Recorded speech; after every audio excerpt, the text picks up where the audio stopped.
I am here with TuxDigital, aka Michael Tunnell, or Michael Tunnell of TuxDigital, whatever you prefer. So, Michael, this is kind of a get to know the Linux YouTubers kind of thing, more of a personal look at people and kind of what their journey into Linux and kind of their other interests as well. Sure. So let's get into what is your channel specifically about? Well, I mean, it's about all kinds of things, but the main focus is Linux and all things Linux. So there could be tutorials, podcasts, shows of various different kinds, repeated series for just informational videos, things like that. I plan to do some reviews and in-depth looks at various different topics for programming, command line stuff, the desktop, kind of going through different desktop things and the benefits between, getting started with one desktop versus another one, and the comparisons between things like that. So everything that could possibly be used to be interesting to a Linux user is really what I do. Okay. Was what I want to do and eventually will do. But my, there's a little bit of a delay sometimes for my content, but anyway.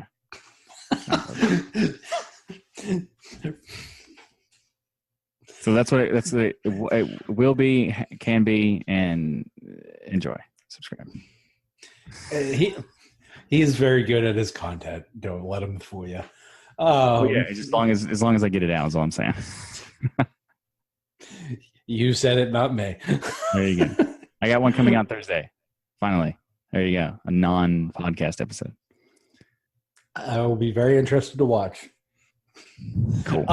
So what do you do for your, because obviously this is not going to pay your bills by any means. Yeah.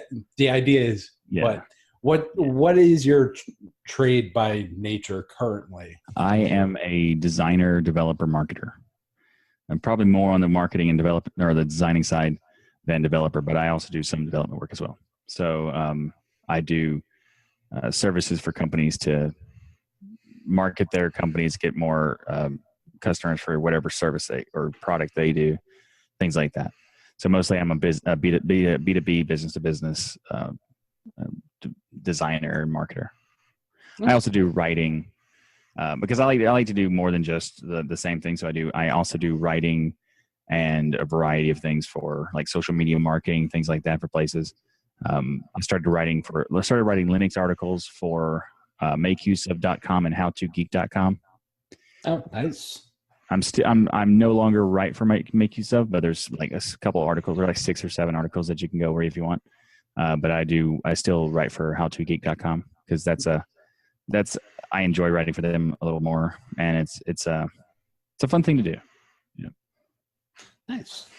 So, let's talk one topic everyone loves to talk about: video games. Oh yeah, I'm a hardcore gamer. I play everything, as long as that everything is Rocket League. Rocket League is the only game.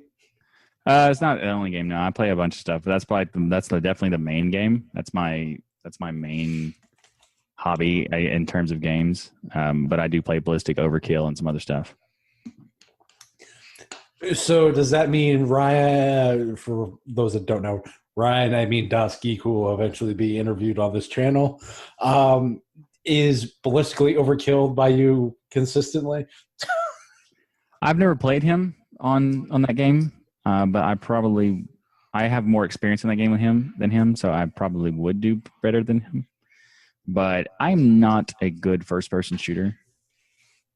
So what's interesting is that if you give me a controller and everybody else has a controller, I will wreck you. But if I have to use a mouse and a keyboard, I will be wrecked. As a Linux/PC gamer, whatever you want to, that's a dichotomy because it's supposed to be WASD and mouse and keyboard wins all. Well, it's because I used to do only all my gaming on consoles. So like 10 years ago, there was no, I used Linux and there wasn't anything but console. So it was just, Touche. controller. So it was more like if I wanted a game, I would refuse to, get a PC for it, but I would do, PlayStation and stuff like that. So what are, besides obviously Rocket League, let's talk consoles then. What are some of your favorite games console wise that you've played? Oh, so I have this weird thing where I enjoy frustration.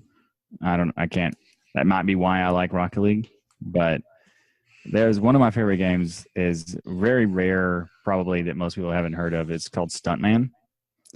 And it's the specifically Stuntman Ignition, which was a game that you create, like you basically act as a stuntman to do various different stunts in movies, and they tell you what to do, when to do them, and you try to basically land exactly what they want you to do when they want you to do it.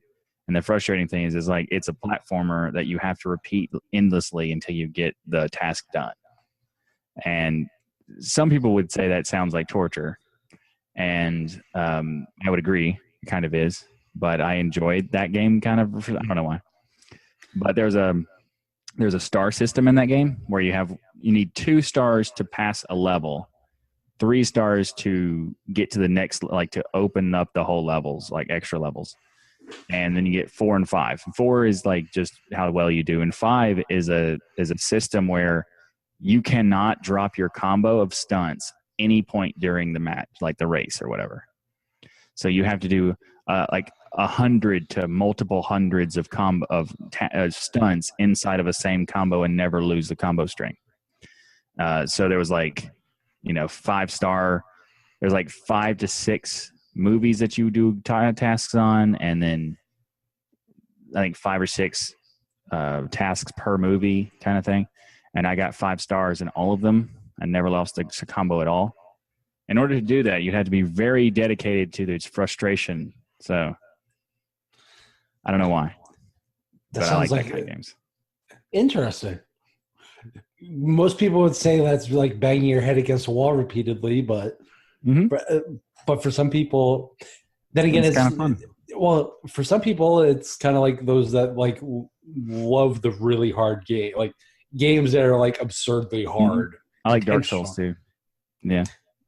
Dark Souls, which is that game, luckily enough, I have found from playing it is if you die, it's because you did something dumb. Yeah. It walks that fine line. Somehow some random thing just screws you over. Like that happened too. I've had one where I avoided something, and all of a sudden I turned around, there's another thing that killed me. I'm like, okay, great. But there's always a reason. Like, okay, 90% of it was probably me, or I wasn't paying attention. Oh yeah, for sure. I mean, I almost guarantee I wasn't paying attention when that thing happened. But it's like I like frustrating games because if they're very difficult, I feel like I've done more than just played a game. You've made an accomplishment, or call it whatever you want. Rather than just ding, here's an achievement. It's more like I know I beat the whole game, kind of thing. Mm-hmm. So like, I there's some games I'll play and I'll play a little bit, but if they have a difficulty that's very low, I'll just give up and not, because it doesn't have any interest to me. Like I prefer games that are very difficult.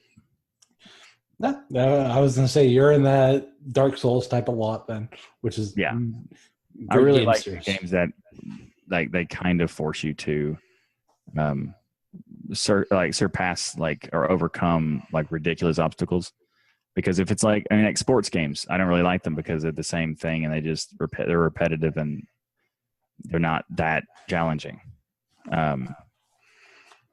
And the same thing goes for a vast majority of games are like that. So if I do like platformers though, because they're like more of a puzzle thing. So it's more like it doesn't have to be incredibly frustrating. It just has to be more than just like a basic thing. So for example, like first person shooters, I like them, but there are some that are just I don't care. Like Call of Duty, I don't care. Like it's so simple to do. It's so easy to win that game. It's just not worth playing. Gotcha. You like challenges, which will get us into the topic of Linux. Mm-hmm. When did you start with Linux? Technically, I wanted to start in 1998. Couldn't get a download of the software until 1999. And I started in 99 with Debian. And as far as challenges go, that was a huge one. And I kept using it, but it was definitely not the primary for quite some time after that. When did you finally make that full tilt switch, though? Probably at 2000. I don't know if it would count. Like, okay, it's because I started so early. Like, there were so many things that didn't work, and you can't do a lot of things in that case. So, in '99 is when I first started using it and playing with it, and I kept doing it for over the years, all the time. And then in 2005, I started dual booting with my primary being Linux. And then in 2008 or 9 is when I just completely dropped Windows. So about a decade to actually get to a usable system for your use case. Well, it was usable. It was just more like, I didn't use it. It was probably 2005 when I started ignoring Windows. So it was like, it was there just in case, sort of safety net thing. And then I just abandoned, and I didn't really use it anyway. And then like a couple of years later, I was like, I don't boot into this. Why do I care? I'll just abandon it. Gotcha. So you're talking dark days of the Linux landscape. Oh man, 98, 99. Yeah, a little bit. 99 was a fun time. It was an adventure. How do you like those Wintel modems? Oh, they were fantastic. They were the most enjoyable thing you could possibly imagine. Yeah. Write your own drivers, or hope someone in the community had made one that worked for your specific piece of hardware. Yeah, sometimes like in that day, I had to replace a lot of components just to get stuff to work. So it was either write my own drivers or just get something that was already written. So I usually went the lazy route and did that. I think I wrote the driver one time and I was like, okay, that's enough. I did it. I can say I did it, and I'm done. That's how I approach most things in the Linux world. That's how I approach Linux distros. It doesn't work. Next. Yeah, I mean, I've done things where I've installed Gentoo, Slackware, LFS, all those things. And you really do like punishment. What? Yeah, kind of. Yeah. It's not like I enjoy it. It's just the accomplishment of getting it. Once it's over, I like the accomplishment of being done with it. Yeah, let's go with that. Let's pretend that that's true. So I got that done. Once I got booted into something in its usable state, with Gentoo, I think I stayed a month with it, and then Slackware was also a month, and then LFS was probably like 2 days. And I'm like, nah, I'm good. When there's a distribution that makes Gentoo or building Arch look easy, yeah, that tells you something. LFS is definitely that. Yeah, LFS is definitely that. It is definitely an adventure in frustration if you want to do it. You'll learn a lot, but you might not need to learn all that much. Not everybody needs to know all that. So you basically went Linux full-time for about 13, 14 years now, more or less. Roughly, yeah. I'd say about 15. Well, 14, yeah. What would you say has been the biggest change since you really made that switch? Besides, you know, like the experience or the overall experience, because I know Windows to Linux, or like throughout the time period. Throughout the time period of say 2005-ish to now, where I know for me, I remember installing a system in 2006. I think it was it Sled 10, and it was a exercise in frustration, even at that point. Yeah. And Sled or SUSE, was supposed to be the easy distribution. Yeah. So, and I guess, and basically exactly what you're saying. My biggest the thing I think is the biggest change throughout that time has to be the fact that people can use it, and like that most people can use it. So there's always going to be, occasional subset of people that can get through the ridiculous esoteric nonsense for anything, regardless of what that is. Like it could be, someone wanting to learn how to take apart a car and stuff like that. Like that requires someone to go through things that they don't necessarily have to do, but are willing to do it anyway. So there's always going to be some people for whatever topic that might be. But the vast majority of people are not going to want to do that. And the fact that now Linux is at a point where it's been for quite a while, it's actually at that point, but it's at a point now that anyone can just load it up, install it, and run it. And in most cases, they don't have to learn anything new other than, like the different ways of installing things. But thanks to like software centers and stuff like that, it's a lot easier to do those anyway.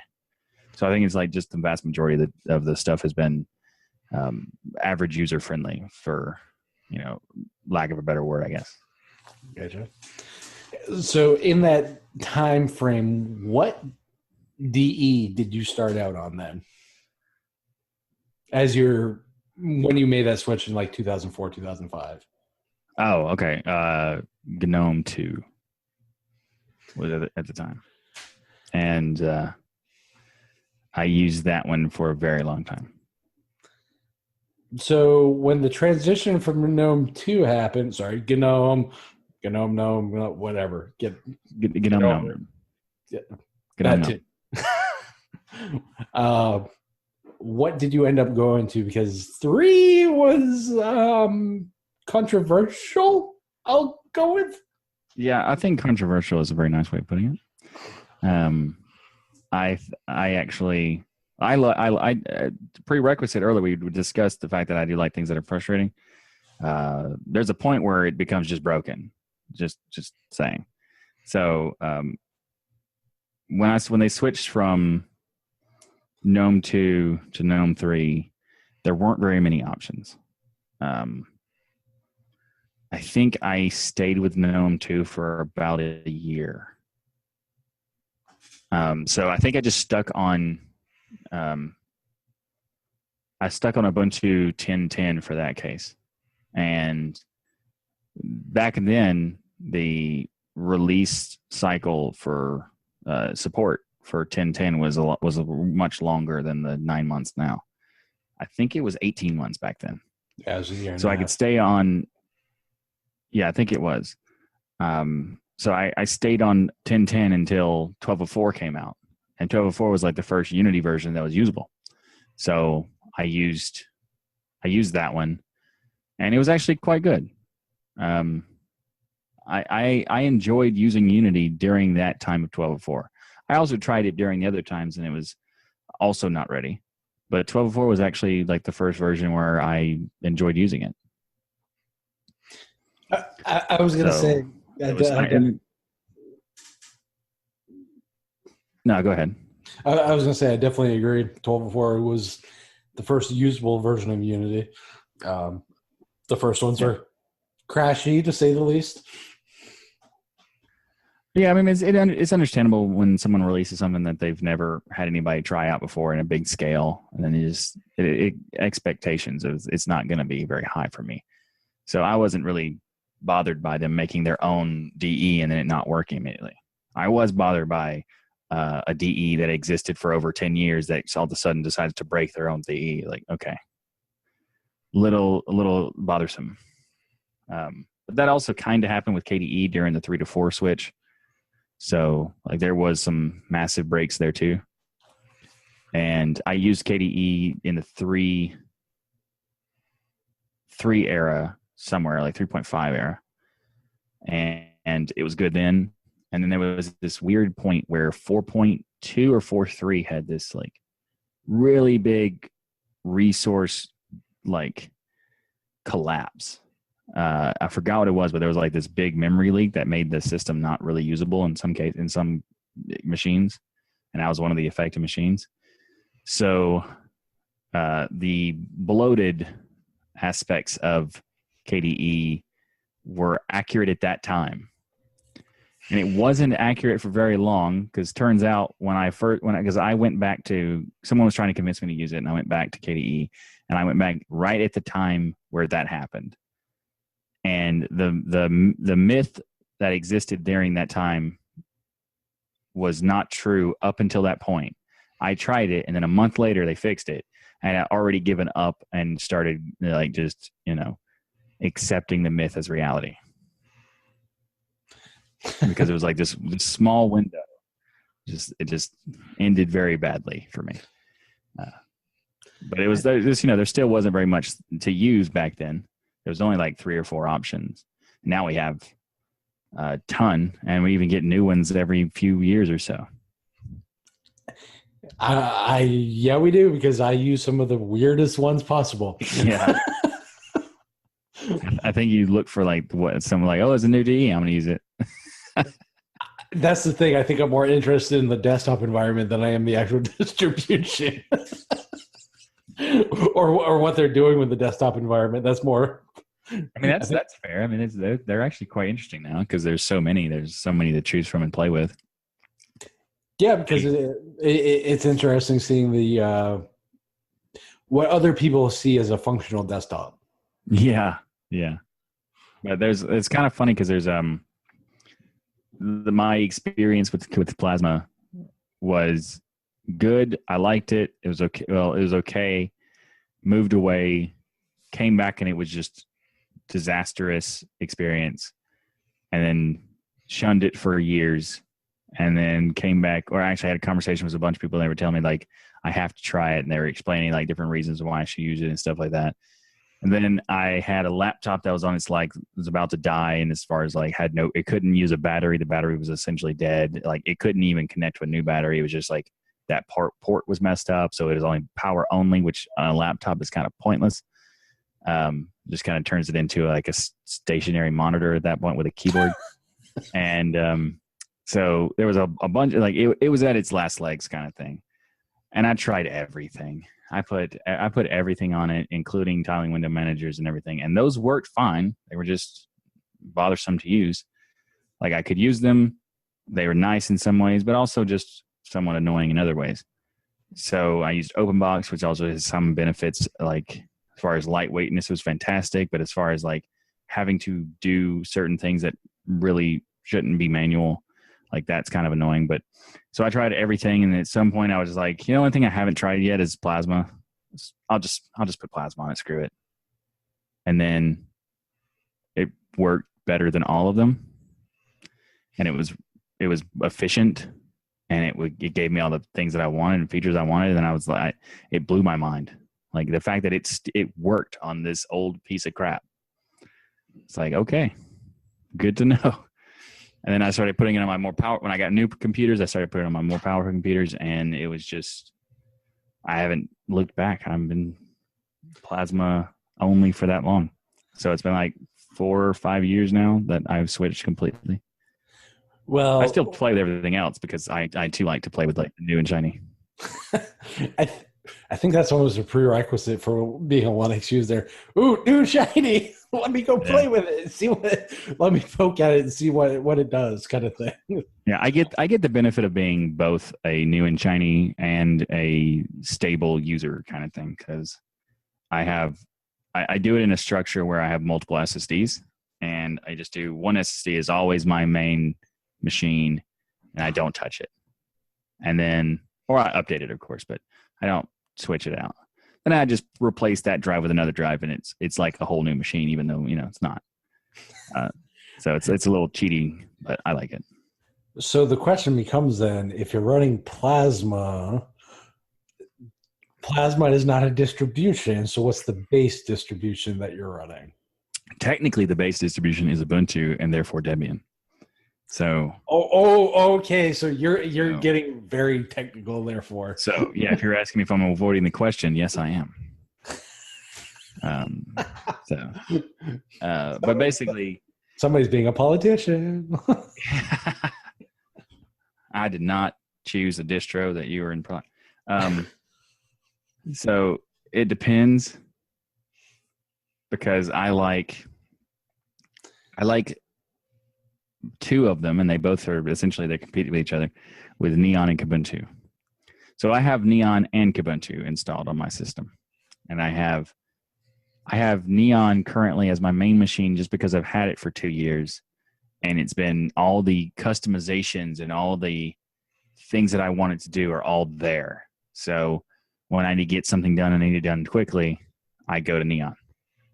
When I want to use like a newer, when I started building my new system, I'm using Kubuntu 18.04 because it came out and solved a lot of the problems I think that Plasma has. And I think if anybody's if anybody wants my suggestion for using something that's Plasma based, I would say Kubuntu 18.04 is the absolute obvious choice for me, because it's like everything that's negative about Plasma has been corrected in Kubuntu, in my opinion. There are some little tweaks and things that could be improved, but for the most part, all the things that are like big, bothersome have been fixed. Whereas Neon still has all of those bothersome things. So I think that Kubuntu is a better option for most people. And well, 18.04, just 18.04 and beyond is a great option for most people. But then once you go into someone who wants a rolling Plasma, you can only really do that on Neon. But I would say wait for that anyway. Has Neon updated 18.04 base? No, not yet. So that'll be an interesting switchover. It will be, because it'll also be a test of, can the machine that I currently have 2 years in on the 16.04 platform, can it roll to 18.04 without losing anything? Of course, I'm going to back up like 3,000 times before I try it. Well, yeah. But, yeah. But I definitely want to try it. So I'm going to keep that drive available, even if I do switch fully to Kubuntu, which I do plan to do. Even if I do switch fully to Kubuntu, I'm going to have that one available so that I can at least test to see if anything goes wrong. I did test something that was interesting. I went from on my laptop, I forgot to use it. So it was on 5.10.1 of Plasma, whereas it currently is 5.12.5. And actually, I think it's 5.13 now. So I need to update. 5.13. Yeah, it came out today. So it's 5.12.5 was when I updated it.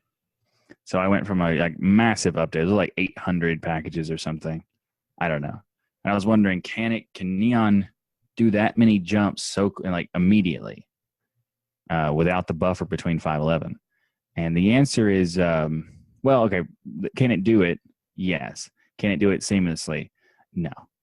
No, it cannot. So in other words, it's more than likely going to be a nuke and pave job. No. Well, it depends on the skill level of the person doing it. If they don't know how to do package dependency resolution, yeah, it would be. But I was able to solve a lot of the dependencies and replace the stuff that was broken and things like that to get it to work again. So it is possible. You kind of have to already know what to do in order to fix it.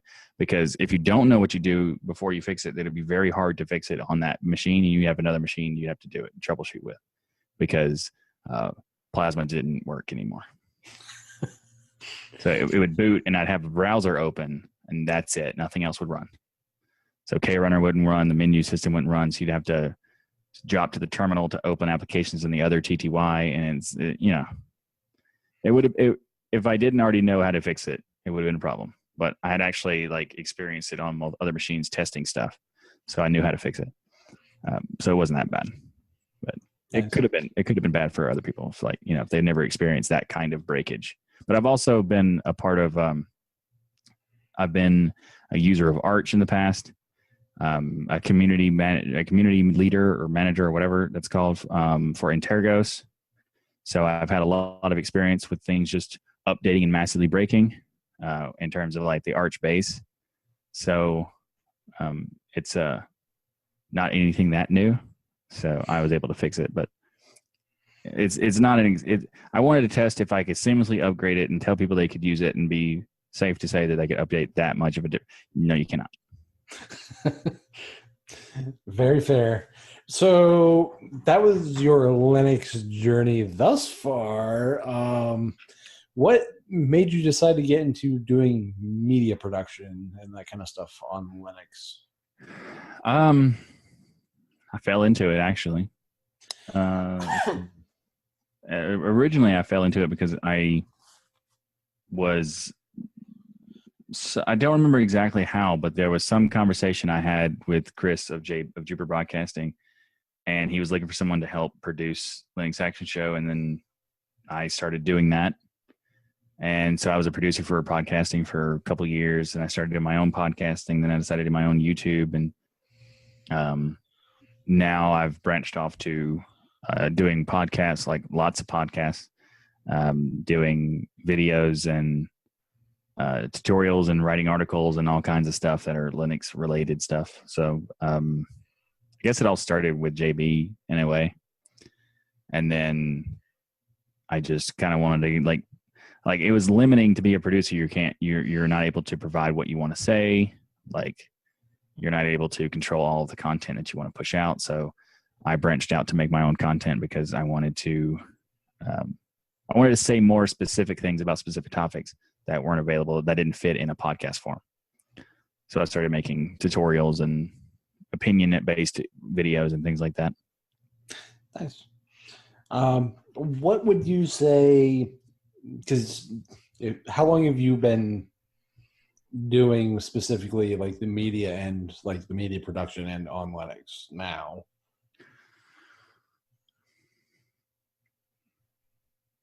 I don't know. It's hard to say because it's like my channel's been around for 2 years, and I skipped about 6 months here and there for about 1.5 years technically for that channel. But I've been doing other production of other videos mostly on Linux until I completely, like when I switched in 2009 entirely is when I went completely on Windows. I mean on Linux. Editing videos and stuff like that, making production. And I think I joined JB in 2012, somewhere on there. And I was doing media production for audio production and video production, basically off and on throughout that entire time. But I started getting really into doing it and making my own content around 2015. Very nice. So in that time, though, what we all hear the whole you can't make a bit. I don't want to say business, but you can't do professional work on Linux. It's a hobbyist OS. Mm-hmm. You know, it's always piecemeal together, etc. What is, as someone who runs Linux full time, what is your take on that? It depends on the topic. What someone says professional or whatever. Like sometimes it's accurate and sometimes it isn't. And it has nothing to do with Linux. It's just with software availability. So a lot of people would say Linux is not, capable of doing these things. Of course it's capable. It's just the software needs to be developed for the platform. Because the whether you use Mac or Windows is irrelevant if the application you're using is the same on both, So it's also irrelevant if you use Linux if it's the same on both. But thankfully, over the past couple of years, most of the software that has been that is professional is even used in professional senses is available on Linux in every way. For me, there are some things that I'm doing that are not able to use some of the premium stuff. Not premium, but professional grade stuff, I guess. So let's say, for example, with Photoshop, you can't really get anything that's comparable. It's just not available. With video recording and screen capture and things like that, OBS is by far the best, regardless of what platform you're using. So it's fantastic for Linux and it works fine. Video editing, you can use Lightworks or DaVinci Resolve, and you can have high-end level software that you'd like that if you want to use that. But I think that Kdenlive has made leaps and bounds for improvements in development over the years for open source, to advocate open source video editing, because it used to be painful to do video editing in Linux if you weren't willing to use something like Lightworks or whatever. I was going to say Cinelira. Yeah, Cinelira, OpenShot, Avidemux, Pitavi. You know, they all have their nice features and have some pros, but they also have many cons. So in Kdenlive, like I used Kdenlive for a while, and it was so good. It had so many powerful features, but it would crash so much that it wasn't really useful. And then I don't know what they did, but they somehow solved that problem entirely. I have it. I so little crashing. I don't remember the last time it did. I can purposefully crash it because I've found I've been using it so long and I go in depth so much that I even I tried to do a talk about it at a Linux conference. So I mean, I've got a lot of experience with that particular software. So I've seen all kinds of things, and I've gotten to the point where I've tested it so much that I can set up specific things that I know will crash it. And for the most part, they fix most of the things I find. And every time I make a suggestion, they are either quick to fix it or quick to respond and say when they will fix it. Most of the time, it's usually like small nitpicky things that could be improved and things like that. But a few times there was this one bug that if you had too many transitions and then tried to move a big chunk of clips in like down the timeline, it would crash. And it would guarantee every time it would crash. So thankfully, the latest version of Kdenlive with the refactoring, it's not the latest version, it's the beta version that's coming out in the future. That one has fixed that problem. So there's quite a few things that I'm looking forward to. And I think that as far as like professional grade tools, every day there's more and more reason to use Linux and for professional stuff. Audio editing is fantastic on Linux because you have OSIN audio, and even Audacity has fantastic features. They need to improve their design a little bit, but overall, it's still a good program. But you have like video editing is like one of those. It is very close. And Kdenlive has the potential to be a professional grade tool. They just need to have some more developers and, maybe some more backing behind it before it could get to that point. But I think it has potential to do it. And I think as far as like text editing, like, programming or like article writing or whatever, like screenplay writing or whatever, I think Linux is perfectly fine for all of that. So I think the only thing that limits it is there like a few subset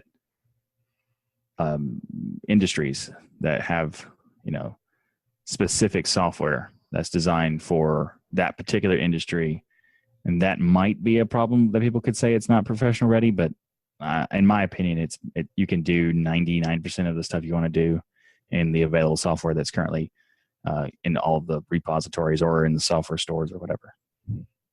Nice. I was going to say, having gone through the eras of seeing and trying media production on Linux, it has come a long way. Oh, yeah. I think OBS has done a lot more than people give it credit for. I completely agree. Yeah. I think Kdenlive is fantastic, but I think without OBS, Kdenlive would be very limiting anyway. I think OBS makes Kdenlive's power shine. So, for example, you can technically record capture screenshot or screen capture with Kdenlive, but it's not a seamless experience. And when you take that out of that program and you put it in OBS, the effort is so much easier and it's so much more powerful. And you don't have to worry about trying to do the editing and everything in the same thing. So OBS has changed my workflow like tremendously. Like I use it every day, all the time. Pretty much every time I make video, it's included. I was going to say, because I remember when simple things like recording the desktop were a giant pain in the butt. Hello, yeah. GTK record my desktop. The worst application ever. Yeah. I mean, I preferred more to just use FFmpeg in the command line instead of that. Like it was bothersome. I was gonna say, I remember when Kazam came out, and it was like, oh my god, a screen recorder that's not terrible. It's a revolution. Because at the time, that was like 2009. You had you basically had like Istanbul, and you had GTK record by desktop, or you could go the direct route with FFmpeg. That was your only options. Yeah, they were. It was funny because they kind of started getting new and newer options, and they kept getting better and better. And we had Voco Screen, and we had, the Kazam. We had some other ones I can't remember exactly, but there's also then Simple Screen Recorder came out, and Simple Screen Recorder came out and just blew everything away. Like it was the best screen recorder software for all of Linux. Like no matter what distro or desktop you used, it was the best. And then OBS comes out and just starts trying to, and like eats away the Simple Screen Recorder's market share. And it's kind of like I still like Simple Screen Recorder because it is so simple, but OBS is so powerful and so useful. It's just like a go-to for me. Simple Screen Recorder I found is great for tutorials and that kind of like, so you can, but for me, OBS is more like Simple Screen Recorder is the scalpel. OBS is kind of like the more general tools kind of deal. Like it has more functionality as far as like what you can do with it. Like, recording this. I mean, recording this as an example. I'd say Simple Screen Recorder is not necessarily like super precision, but I do think they have a lot of like it's a specific. Exactly. That's it's a specific tool for a specific use for a specific thing. Yeah, and it also makes it easier for people who just want to get into it and get done. They just want to show you what you want to do. Like there's I have a problem. They can load Simple Screen Recorder very quickly, record something, and give it without much effort, learning how to use the software. Whereas OBS is, you can be incredibly precise, but you have to learn a huge learning curve of how this thing works and how everything, all the scenes and sources work together, and how you can actually you can turn a scene into a source if you want to do some like fancy production stuff, which I do all the time because once I found you could do that, I had tons of fun building all kinds of ridiculous nonsense inside of OBS. So I'm actually building, like if you look at my show for this week in Linux, every single episode is like 90% controlled by OBS. So there's Caden Live provides the editing, so I can clean it up and make it nice and clean and like crisp and all that stuff. But all the visuals and the display of the websites and the topics and the text that's displayed on the pages and like the webcam structure, everything is OBS powered. And I think without OBS, it would be impossible to do what I want to do. So that's why I think in certain industries, like depending on what you're doing, there's tools in Linux that professional grade, they're absolutely professional grade, and in fact are beyond that. And in some cases, even though they're beyond professional grade, they're free to use. So, like OBS. Very true. I was going to say, I find the whole professional argument interesting because it's more of a specific use case more than anything else. I mean, it's fair to say that certain types of industries can't do professional work on that. It is kind of fair, but it's also not fair to say outright in general, because a lot of people will just say the whole thing outright that it's not professional grade available. But it has nothing to do with the platform itself. It's just the software. And that's all it's really ever been about. Yeah, that's why. But they always point out the way they phrase it is always annoying. Like, you can only do this on, Windows is better because of this. And you mean just because people use it is why it's better, and they just don't recognize it's a chicken or egg problem. Yeah. So what do you think for Linux is its biggest Achilles heel, I guess? Not just from like an end user, like from an end user perspective, I guess, like everyday mom and dad kind of thing. I think the biggest problem is twofold. As far as usability, I think the scattering of software availability is annoying. I think that kind of ruins some of the cohesion and ease of access in many ways. So something could be made for a particular version of Ubuntu and then not even work on another version of Ubuntu.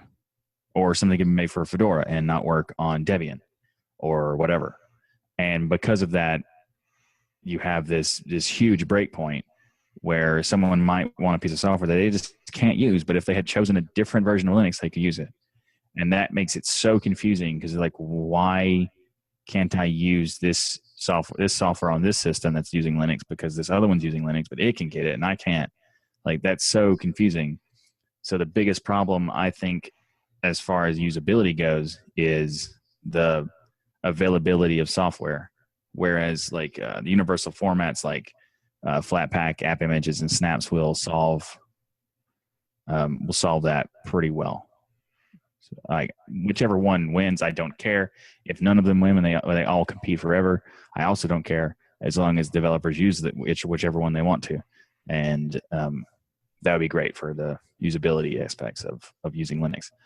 As far as like getting people to use Linux, that's mainly a marketing thing, because for a long time, Linux has been known as it's just for geeks or just for nerds or stuff like that. And it still has people asking, is Linux still just for geeks? So there was I write on How to Geek, and I also frequent the forums there because I write, makes sense. And just a couple days ago, there was a thread started, can I use Linux or is it just for geeks?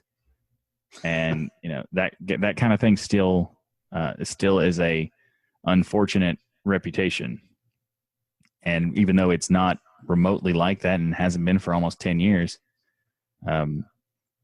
it does have it has a history of truth, and therefore you can find a lot of documentation where people continuously say that because they've not tried it, or they've just heard that it's difficult and various things like that. Yeah, I was going to say Linux and marketing are two polar opposites, basically, I've found. Well, it's funny is because there's a lot of marketers who use Linux, including me. Mm-hmm. But it's in many cases it's difficult to do marketing for Linux distros, or just projects in general, because it's oddly enough, a lot of them don't even want you to.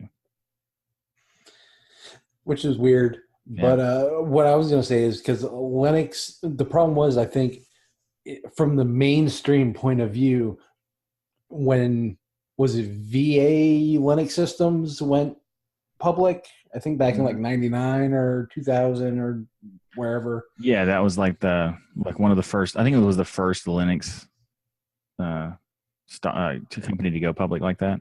And then you start seeing like Red Hat and Mandrake. It's boxed, it's up next to Windows, so people buy it. But the conundrum is, it doesn't work very well. Yeah, and it works great for the things that are available, but they don't want those. They want things that they've heard of. Exactly, and I think a lot of the problem was it didn't live up to the hype that the mainstream media was pushing it as. Because like if you look at some of the old like news clips and stuff, it's like Linux is going to take over Microsoft, all this other weird stuff, and they hyped it a lot. And it didn't live it up to it. And I think it was the same as like the .com bubble. They hyped it and then it just couldn't take that hype. Yeah, exactly. And it went pop. And I think that's where a lot of the stigma comes from, because like when it had the marketing, it didn't have the adequate technological area it needed to be in.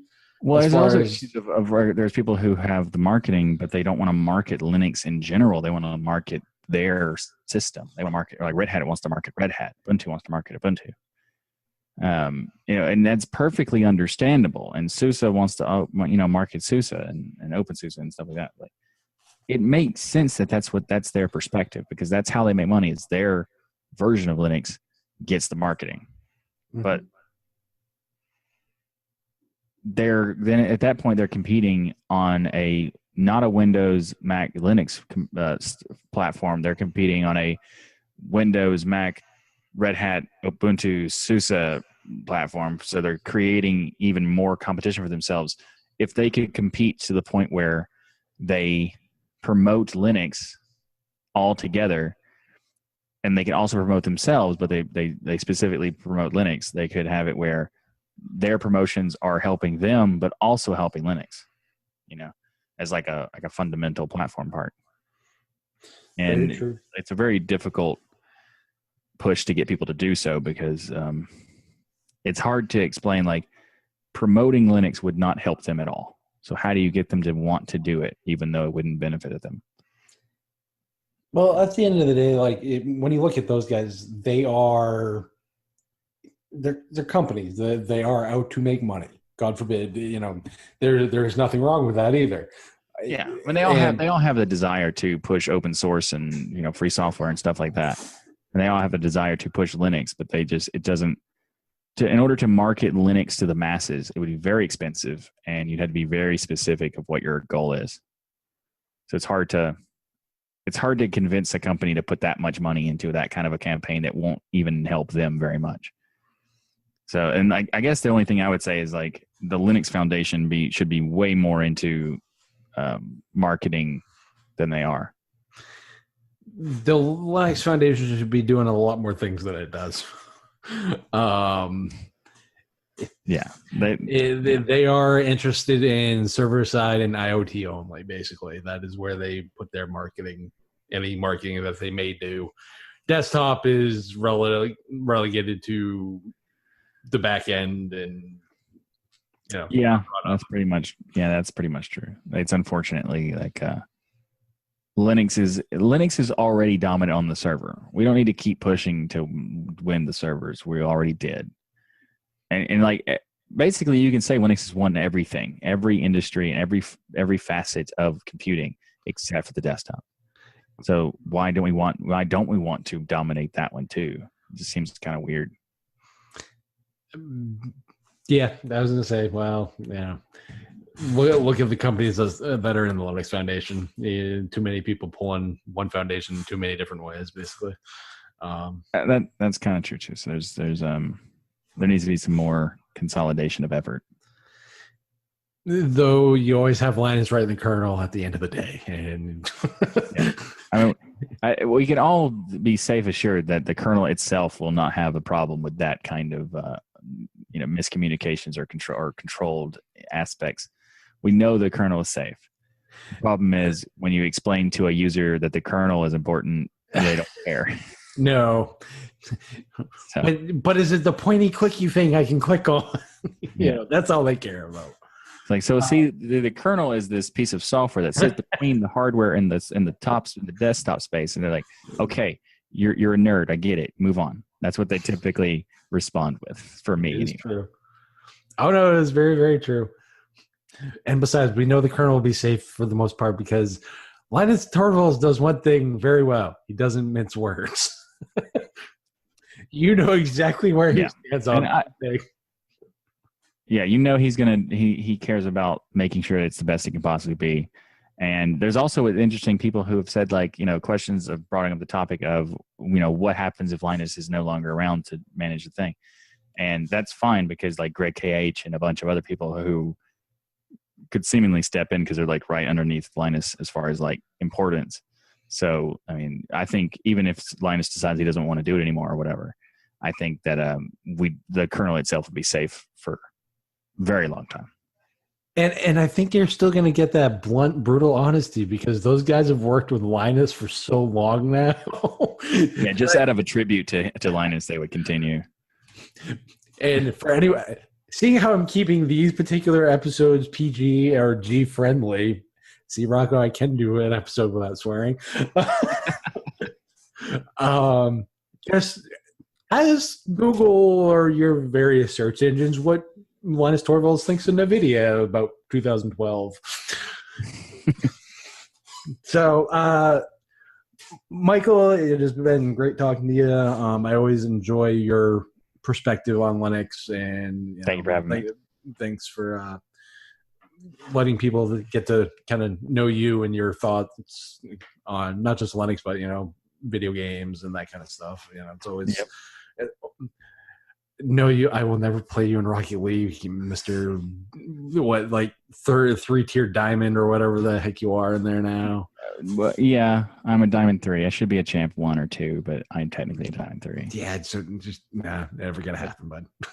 It seems that way. I'm on this third season where I've been in the same rank the entire time, and it's frustrating. But that's why I like it. That's why I keep playing. How many hours do you have into that now? Last I knew it was like 280. I haven't looked at your Steam account in a long time. Let's not talk about that then. Let's just say it's more than double that. Okay, so Rocket League for you is legitimately like some people play Skyrim. Yeah, probably. Probably more. I mean, I've played an excessive amount of time. I think it's around 1,400 hours now. Dear Lord. It is a lot. But that's also a course of many years. It's not like...